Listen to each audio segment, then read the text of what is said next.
রাতের বেলা ভিজিয়েছিলাম ছোলার ডাল, কিন্তু ছোলার ডালের আর তরকারি করা হয়নি। তো এখন ডালগুলোকে কি করব কিছুই বুঝতে পারছিলাম না। তো ভাবলাম আজকে দুপুরের মেনুতেই কিছু করে দিই ডালগুলো দিয়ে। তো একটু আদা লঙ্কা আর ডালগুলো দিয়ে ভালোভাবে দেখো পিষে একটা মিক্সার বানিয়ে নিয়েছি।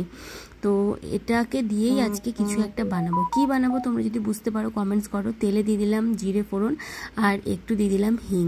এরপরে যে মিশ্রণটা রেখেছিলাম সেটাকে এখানে দিয়ে দিলাম। আর ডালটা বাটার সময় কিন্তু নুনও দিয়ে দিয়েছিলাম। তোমরা হয়তো বলতে পারো যে নুন দিলে বললে না, তো যাই হোক নুনটা দিয়ে দিয়েছিলাম। এবারে এটাকে ভালোভাবে তেলের মধ্যে দেখো আমি নেড়ে চেড়ে একটু ভেজে ভেজে নিচ্ছি।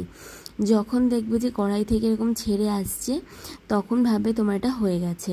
এরপর এটাকে তুলে নিলাম। আমি নিজেও জানি না যে আদৌ এই রেসিপিটা সাকসেস হবে কি না, তবে আমার মনে হলো ডালটা নষ্ট না করে চলো কিছু একটা বানানো যাক। একটা প্লেটে দেখো সর্ষে তেল মাখিয়ে নিয়েছি। এবার এর মধ্যে দিয়ে এটাকে ভালোভাবে মেখে নিলাম।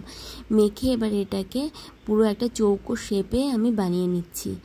এরপরে চাকুর সাহায্যে এরকম বরফির মতন পিস করে কেটে নিচ্ছি। এতক্ষণ যারা বুঝতে পারোনি কী বানাতে চলেছি, এবার যদি বুঝতে পারো তাহলেও কমেন্টস করে ফেলো।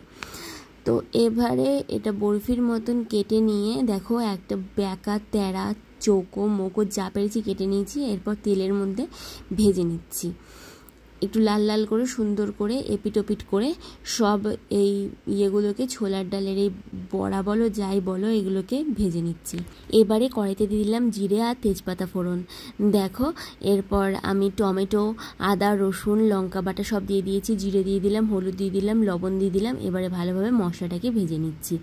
এরপর ছোটো ছোটো পিস করে কেটে রাখা আলুগুলোকে দিলাম। এরপর দিয়ে ভালোভাবে নেড়ে চেড়ে কষিয়ে হালকা জল দিয়ে দিলাম। আর তারপর এটাকে আবার কষতে থাকলাম।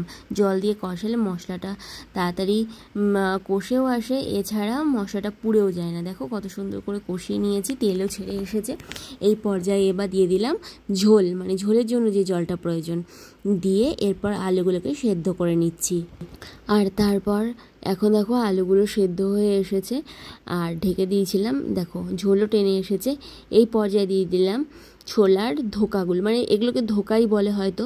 তো ধোকার ডালনা হয়েছে না ধোকার ঝোল হয়েছে আমি জানি না, যাই হোক সেটাই আমি বানানোর চেষ্টা করেছি। কতটা পেরেছি তোমরাই কমেন্টস করে জানিও। ওপর থেকে একটু শাহি গরম মশলার গুঁড়ো দিয়ে দিলাম আর তারপর নেড়ে চেড়ে ব্যাস নামিয়ে নিলাম। আর সত্যি কথা বিশ্বাস করো সবাই খুব ভালো খেয়েছে। আর খাওয়ার পর অল্প একটু পড়েছিল, তো আমি এখন খেতে বসেছি। এখানে নিয়ে নিলাম ধোকা, আলু আর নিয়ে চলো টেস্ট করে দেখি যে খেতে কেমন হয়েছে।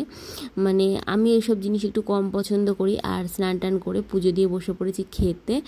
এখনও মাথাটাতে আঁচড়াইনি। এটাই কিন্তু আমার খুব বাজে অভ্যাস যে আমি স্নান করে পুজো দিয়েই আমি খেতে বসে পড়ি। খুব খিদে পেয়ে যায়, মাথা ফাথা আঁচড়ানোর কোনো সিন থাকে না। তো এরপরে দেখো ধোকা দিয়ে আলু দিয়ে মাখিয়ে, বিশ্বাস করো সত্যি কথা বলতে হেভি টেস্টি লাগছিল। তো এরকম সিম্পল রান্নাগুলো না ভালো লাগে মাঝে মধ্যে। আর ডালটা না ফেলে দিয়ে ডালটা খাওয়াও হয়ে গেল। তো ভিডিওটা কেমন লাগলো অবশ্যই জানিও। তো টাটা।